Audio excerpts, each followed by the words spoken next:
नवाज़ शरीफ साहब की सेहत बहुत अच्छी नहीं है और गुज़श्ता रात जब हम ये प्रोग्राम मुकम्मल करके यहाँ से वापस बाहर निकले हैं तो थोड़ी देर बाद ख़बर आनी शुरू हो गई कि दोबारा से उनके प्लेटलेट्स लेवल जो है उनमें स्टीप फॉल आया है और ख़तरनाक सूरत हाल है। फिर मरियम, जिसकी कल सुबह दरख्वास्त अदालत ने रिजेक्ट कर दी थी जब उसने ये कहा कि मुझे 1 घंटे के लिए वापस हिरासत में लिए जाने तक या दोबारा वहाँ पहुँचने तक 1 घंटे के लिए अपने वालिद से मिलने की इजाज़त दी जाए, तो अदालत ने उसको मुस्तरद कर दिया था। फिर हंगामी तौर पर रात को उन्हें इजाज़त दी गई और लेकर जाया गया अपने वालिद से मुलाकात के लिए। फिर ये ख़बर आई कि उनके अब प्लेटलेट्स लेवल दोबारा से बेहतर हो गए हैं। फिर कराची से एक डॉक्टर को भी बुलवाया गया, लेकिन अभी शाम में ख़बर यह है, PMLN ने जिसकी ऑफिशली लाहौर से तर्जमान ने जारी की, इसकी डिटेल्स भी दी कि उनके प्लेटलेट्स लेवल जो हैं दोबारा से कोई 7000 के करीब नीचे फिर गिर गए। It's not a good sign. Actually ये एक बीमारी है जिसको ITP बोलते हैं, बड़ा मुश्किल सा इसका नाम है, थ्रोम्बोसाइटोपेनिक। ये एक इम्यून सिस्टम के अंदर ऐसी एंटीबॉडीज़ खून के अंदर पैदा होती हैं जो प्लेटलेट्स को किल करना शुरू कर देती हैं। जो गुड लेवल है, हेल्दी लेवल है, वो कोई 1.5 लाख से 4.5 लाख तक है, लेकिन ये जब एंटीबॉडीज़ उसको किल करती हैं तो वो स्टेबल नहीं रहता और नीचे आ जाता है, जिससे इंटरनली भी और एक्सटर्नली भी नाक और मुंह के रास्ते खून बहना शुरू हो जाता है। डेंगू फीवर के जो लोग शिकार हुए हैं उनका सबसे बड़ा जो उनके लिए लाइफ थ्रेटनिंग सिचुएशन है यही प्लेटलेट्स लेवल का गिर जाना होता है, जिसको अल्लाह ना करे कि बहुत ज़्यादा गिर जाएँ तो उसके नाक और मुंह से खून जारी हो जाता है। तो ये एक ऐसी सूरत हाल है जिसको इग्नोर नहीं कर सकते, आपको कंटिन्यूसली अटेंड करना है through medicine. Various medicine treatment possible है।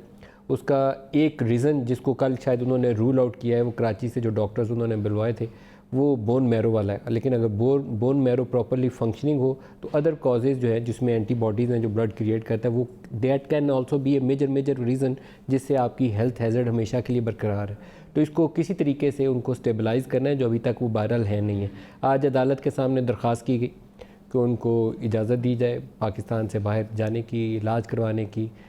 हुकूमत की जानिब से नवाज़ शरीफ, प्राइम मिनिस्टर इमरान खान ने नवाज़ शरीफ साहब को एक ऑफ़र की है और वो ऑफ़र ये है कि उनको बेहतरीन इलाज की सहूलतें दी जाए। बल्कि एक अच्छा ट्वीट भी आज उन्होंने किया। उन्होंने कहा कि पॉलिटिकल डिफरेंसेस अपार्ट, मैं दिली तौर पर उनसे हमदर्दी रखता हूँ और उनकी सेहत याबी के लिए दुआ गो हूँ।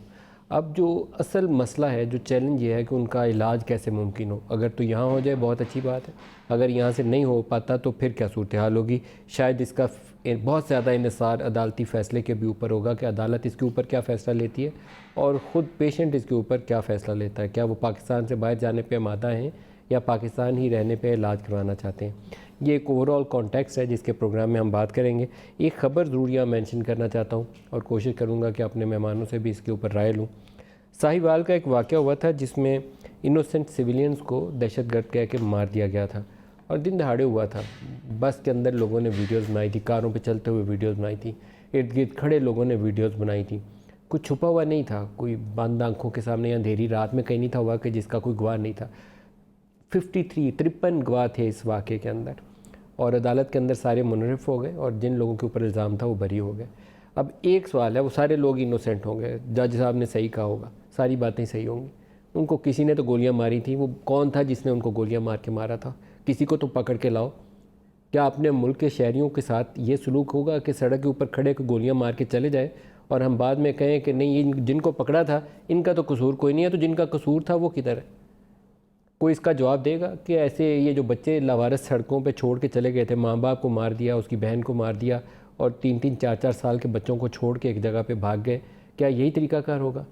It is so unfortunate. ये बहरहाल ये अच्छा तरीका नहीं है। ये प्राइम मिनिस्टर को इसके ऊपर ख़ुद नोटिस लेना चाहिए। अगर अभी तक उनके इल्म में ये ख़बर नहीं है तो कोशिश करें कि इसकी तफसीलात ले लें, पंजाब हुकूमत से पूछें, उन्हीं के सूबे में उन्हीं की हुकूमत है और इसके ऊपर सबसे बड़ी ज़िम्मेदारी PTI की थी कि इस केस को किसी ऐसे मंतकी इंजाम तक पहुँचाते जहाँ पर जो लोग इस वाक़े में मुलव्वस थे उनको करार वाकई सज़ा मिलती। मॉडल टाउन क्यों मॉडल टाउन था? क्यों शहबाज शरीफ को हम चैलेंज करते थे? PMLN को क्यों कहते थे कि आपकी ज़िम्मेदारी थी जिसकी वजह से 14 लोगों को गोलियां लगीं, आपकी सूबे में हुकूमत थी, आपका होम मिनिस्टर था, आप चीफ मिनिस्टर थे। अब प्राइम मिनिस्टर इमरान खान है, वज़ीर आला इनका है, पार्टी इनकी है, होम मिनिस्ट्री इनकी है, लॉ मिनिस्ट्री इनकी है, तो दे आर रिस्पॉन्सिबल। लोगों को जवाब तो देना पड़ेगा, इससे आंखें नहीं चुरा सकते आप। आंखें बंद करने से जो ज़िम्मेदारी है वो ख़त्म नहीं हो जाती, ज़िम्मेदारी तो अदा करनी पड़ेगी, खून का हिसाब किसी को तो देना पड़ेगा।